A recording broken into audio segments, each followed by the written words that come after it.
بسم اللہ الرحمن الرحیم۔ حضرت ابو ہریرہ رضی اللہ تعالیٰ عنہ سے روایت ہے کہ رسول اللہ صلی اللہ علیہ وآلہ وسلم نے ارشاد فرمایا، بنی اسرائیل کے ایک آدمی نے اپنے دل میں کہا میں آج رات چپکے سے صدقہ کروں گا۔ چنانچہ رات کو چپکے سے صدقہ کا مال لے کر نکلا اور بے خبری میں ایک چور کے ہاتھ میں دے دیا۔ صبح لوگوں میں چرچا ہوا کہ رات چور کو صدقہ دیا گیا۔ صدقہ کرنے والے نے کہا، یا اللہ، چور کو صدقہ دینے میں بھی آپ کے لیے ہی تعریف ہے کہ اس سے بھی زیادہ برا آدمی کو دیا جاتا تو میں کیا کر سکتا تھا۔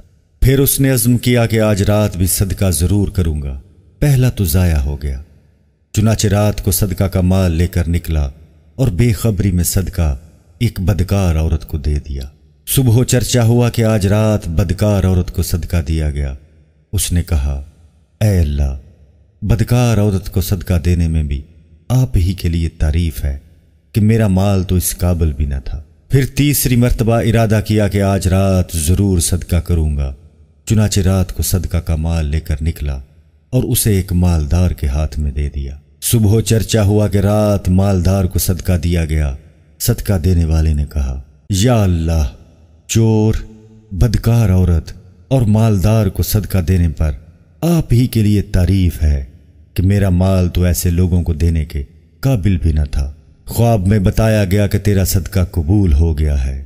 تیرا صدقہ چور پر اس لیے کرایا گیا کہ ممکن ہے وہ اپنی چوری کی عادت سے توبہ کر لے، اور بدکار عورت پر اس لیے کہ ممکن ہے وہ بدکاری سے توبہ کر لے۔ جب وہ دیکھے گی کہ بدکاری کے بغیر بھی اللہ تعالیٰ عطا فرماتے ہیں تو اس کو غیرت آئے گی، اور مالدار پر اس لیے تاکہ اسے عبرت حاصل ہو کہ اللہ تعالیٰ کے بندے کس طرح چھپ کر صدقہ کرتے ہیں۔ اس کی وجہ سے ممکن ہے وہ بھی اس مال میں سے جو اللہ تعالیٰ نے اسے عطا فرمایا ہے اللہ تعالیٰ کے راستے میں خرچ کرنے لگے۔ معزز ناظرین، ویڈیو پسند آنے کی صورت میں اس کو لائک اور شیئر کرنا نہ بھولیں۔ مزید احادیث کی ویڈیوز اور اسلامک ویڈیوز دیکھنے کے لیے ہمارے چینل کو سبسکرائب ضرور کریں۔